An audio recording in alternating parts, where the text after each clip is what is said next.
जल्मी के पास already batsman इतने available थे, तो मैं यही सोचता रह गया कि अब पता नहीं मुझे चांस मिलेगा नहीं मिलेगा, और अगर मिलेगा तो मेरे पास मार्जिन ऑफ फेलियर भी कम होगा, क्योंकि मेरी हिस्ट्री भी पीएसएल की अच्छी नहीं रही, तो मुझ पे सम काइंड ऑफ प्रेशर भी था।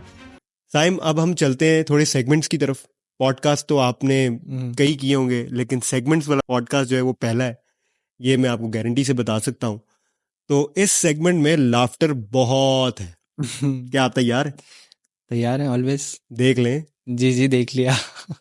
तो ये बता दें कि would you rather find your true love today और would want to win a lottery of 50 crore? सच्चा प्यार चाहिए या 50 करोड़ रुपया चाहिए? Pick one. मुझे क्यों लग रहा है कि सच्चा प्यार मिल चुका हुआ है और अब बताना मुश्किल हो गया है। सच्चा प्यार है ना, माँ बाप है अल्हम्दुलिल्लाह। तो 50 करोड़ रुपया भी आ रहा है। वैसे पैसे वैसे तो माशाल्लाह आ रहे होंगे, इतना अच्छा आप चल रहे हैं। ट्रू लव मुश्किल हाँ, होता है। तो हेल्प कर रहा हूँ आपकी। पैसा तो आ जाएगा क्रिकेट से या हाँ कहीं से भी, हाँ, ठीक है। बाकी बचा एक ही ऑप्शन है। हानिया आमिर के साथ कॉफी पीना पसंद करेंगे या हसीबुल्ला के साथ? हसीबुल्ला। समझा? सच्चा प्यार जो मिल रहा है तो।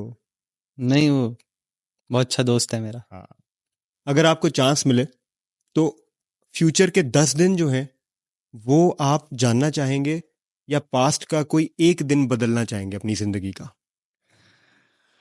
हम्म बहुत मुश्किल सवाल किया है आपने। मे बी रिग्रेट्स नहीं रखने चाहिए, तो फ्यूचर के 10 दिन मालूम करना चाहूँगा। फिर बात कर लेते हैं अगले स्टेप की। तो पेशावर जल्मी में आप आए और बाबर आजम का भी वो पहला सीजन था with Peshawar Zalmi. So how was that as feeling के बाबर आजम के कैलिबर के बैट्समैन के साथ आपने खेलना था? तो उस बारे में बताएं कि कोई स्टार स्ट्रक सिचुएशन थी आपके जहन में? How were you looking forward to that?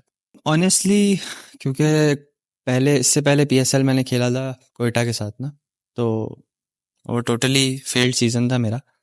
और एक साल फिर उसके बाद मैं सिलेक्ट नहीं हुआ, फिर उसके बाद जल्मी ने सिलेक्ट किया ना। जब ड्राफ्ट्स हो रहे थे तो मेरी लीस्ट एक्सपेक्टेड टीम थी कि जल्मी मुझे पिक करेगी, और जो मैं एक्सपेक्टेशंस कर रहा था जिनसे, उन्होंने नहीं किया, तो जल्मी ने कर लिया और वाइल्ड कार्ड में पिक किया। और उसके बाद क्योंकि जल्मी के पास ऑलरेडी बैट्समैन इतने अवेलेबल थे, तो मैं यही सोचता रह गया कि अब पता नहीं मुझे चांस मिलेगा नहीं मिलेगा, और अगर मिलेगा तो मेरे पास मार्जिन ऑफ फेलियर भी कम होगा, क्योंकि मेरी हिस्ट्री भी पीएसएल की अच्छी नहीं रही, तो मुझ पे सम काइंड ऑफ प्रेशर भी था। और मतलब मेरे लिए थोड़ा सा सरप्राइजिंग था ना कि जल्मी ने मुझे पिक किया। बट वंस मैं जल्मी में आया, कोचिंग स्टाफ और माहौल मैंने देखा, प्लेयर्स का आपस में जो इन्वायरमेंट बनाया उन्होंने, और मतलब टोटली एक फ्रेंचाइज की अपनी एक इन्वायरमेंट होता है, वो जब मैंने देखा तो आई वाज टोटली कंफर्टेबल। और फिर बाबर भाई की आपने बात की, उनका भी पहला साल था, वो एज अ कैप्टन आए थे, मेरी बिल्कुल उनसे बात नहीं थी।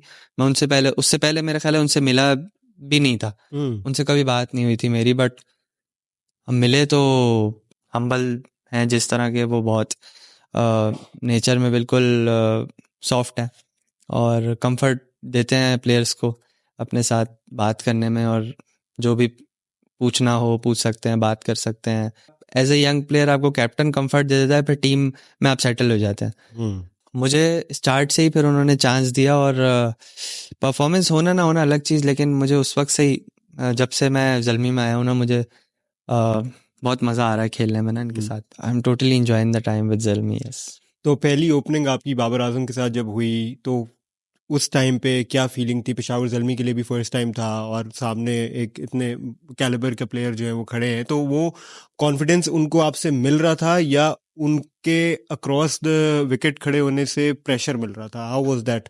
मेरा सबसे ज़्यादा फोकस तो उनकी बैटिंग पे था, क्योंकि क्योंकि इतनी नजदीक से आप देख रहे हैं ना, बिल्कुल, इन द ग्राउंड। मतलब सबसे नज़दीक से मैं देख रहा हूँ, जो दुनिया देख रही है उनको बैटिंग पसंद है, और मैं रनिंग एंड पे खड़े होके देख रहा हूँ कि आखिर हो क्या रहा है। हो क्या रहा है? तो वो भी एक अलग मजा है। ये इस वाह। बारे में तो मैंने सोचा ही नहीं ना कि मैं उनको या किसी को इम्प्रेस कर हाँ, पाऊंगा या नहीं कर पाऊंगा या कुछ। बहुत मेरा तो प्रेशर टोटली होगा। ध्यान ही वो था कि यार मैं उनके साथ ओपन कर रहा हूँ और बस मुझे मजा आ रहा है, मैं हम्म। एंजॉय कर रहा हूँ। अब उसका रिजल्ट जो भी निकल रहा है बट हम्म। मैं एंजॉय कर रहा था बहुत ज्यादा और प्राउड फील कर रहा था। Last year Peshawar Zalmi versus Quetta Gladiators आपने 50 रन्स बनाए, मेरा ख्याल है 24 बॉल्स पे, और उसके बाद बाबर आजम जो हैं उन्होंने आपको बड़ा बकअप भी किया। वो एक बड़ा मोमेंट था जो डिजिटल पे भी वायरल हुआ, दुनिया ने देखा। तो वो ज़रा मोमेंट बताएं कि how do you take that as a moment, और जाहिर है आपने भी बाद में देखा होगा उस मोमेंट को, तो वो आपकी मेमोरी में किस तरह से है वो मोमेंट?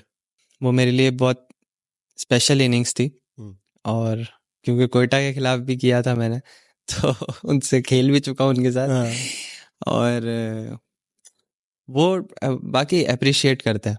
अगर कभी स्क्रीन के सामने नहीं करते तो ऑफ द स्क्रीन कर देते हैं, बट हम्म। बाकी करते हैं। और वो अप्रिसिएशन मेरे लिए बहुत मायने रखती थी, क्योंकि मैं तो बस डोमेस्टिक से प्लेयर उठ के आया था और मुझे कॉन्फिडेंस की ज़रूरत थी जो कि वो मुसलसल दे रहे थे मुझे। बहुत मज़ा आता है, बहुत बहुत एंजॉय करते हैं हम ना जब इस तरह के कैप्टन या प्लेयर या सीनियर प्लेयर या किसी या मैनेजमेंट से इवन किसी से भी अप्रिसिएशन मिले और फिर आप परफॉर्म करो टीम के लिए जो कि आपसे एक्सपेक्ट कर रही हो।